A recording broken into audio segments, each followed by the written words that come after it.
Se estima que en México alrededor de 100 millones de personas utilizan Internet. De acuerdo con un estudio, el mayor temor del 73% de los internautas mexicanos es ser víctima de un fraude financiero. Vamos a conversar del tema con Pablo Corona, él es presidente de la Asociación de Internet MX. ¿Cómo estás, Pablo? Buenas tardes. ¿Qué tal? ¿Cómo estás? Mucho gusto estar aquí contigo. ¿Qué es lo que encontraron en este documento, o más que documento, en este análisis que hacen sobre los cibernautas? Sí, este estudio de el Internet y la ciberseguridad en Internet, que es la tercera edición que hacemos, encontramos varias cosas. El principal hallazgo fue que el 69% de la gente mostró estar bastante preocupada o muy preocupada por el tema de la ciberseguridad. El 73% que están preocupados por temas de fraude financiero o pérdidas monetarias. Y entonces vemos que crece la preocupación en ciberseguridad y la mayoría de la gente está consciente de que necesita tomar medidas de seguridad. El problema es en qué medidas de seguridad toman. Por darte un ejemplo, las medidas de seguridad como usar un gestor de contraseñas, tener una contraseña en los equipos o que se bloqueen automáticamente, o mantener el software actualizado fueron de las medidas menos recurridas y que serían de las que mayor beneficio adopta la gente al tenerlas implementadas. Entonces, si bien la conciencia de ciberseguridad ha crecido, no todas las medidas que toma la gente han sido las más adecuadas. Y algo similar sucede con las empresas. La mayoría de las organizaciones, arriba del 65%, dijo estar preparadas ante cualquier incidente. Pero a la hora que analizamos qué medidas de ciberseguridad tienen implementadas, no siempre son las más efectivas y el gasto e inversión en el desarrollo y la implementación de medidas no siempre son las más adecuadas. Fíjate, y constante y reiteradamente nos dicen las instituciones financieras y muy particularmente los bancos qué hacer, cómo cuidarse, y aún así sigue siendo un tema de preocupación y más que de preocupación, de afectación para los usuarios. Definitivamente, déjame irme a este tema de las medidas financieras, porque en las medidas financieras, afortunadamente, el sistema financiero mexicano nos obliga a tener, por ejemplo, una de las medidas más robustas, que es un doble factor de autenticación. En México es obligatorio que exista estos tokens, ya sean físicos o virtuales, para hacer transacciones fuera de nuestras cuentas.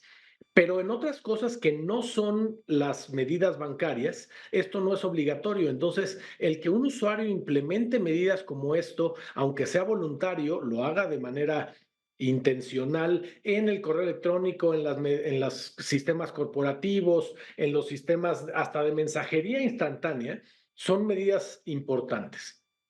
Ahora, uno como usuario, más allá de las recomendaciones y de las advertencias que nos pueden hacer, ¿qué es lo que debe hacer precisamente para evitar esto?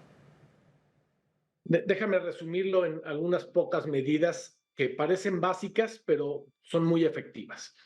Primero, no tengamos la misma contraseña en cada uno de los servicios que utilizamos. Es fundamental tener una contraseña para todo. El dispositivo personal, teléfono, tableta, computadora que utilicemos debe tener una contraseña, pero no usar la misma contraseña para el dispositivo y luego para el banco y también para las redes sociales y también para la página del cine. ¿Por qué? Porque si a uno de ellos le logran robar esa contraseña y es la misma que usamos en otros lugares, podrán vulnerarnos. Entonces, usar contraseñas distintas es fundamental. Ahora, eso dificulta el manejo adecuado de las contraseñas y por eso usar los llamados gestores de contraseñas nos ayudarán a tener registradas nuestras contraseñas en un lugar que está almacenado de manera segura, que se puede ligar con un dispositivo personal y que también se puede ligar a esta tercera medida que ya mencionaba hace un momento, un segundo factor de autenticación.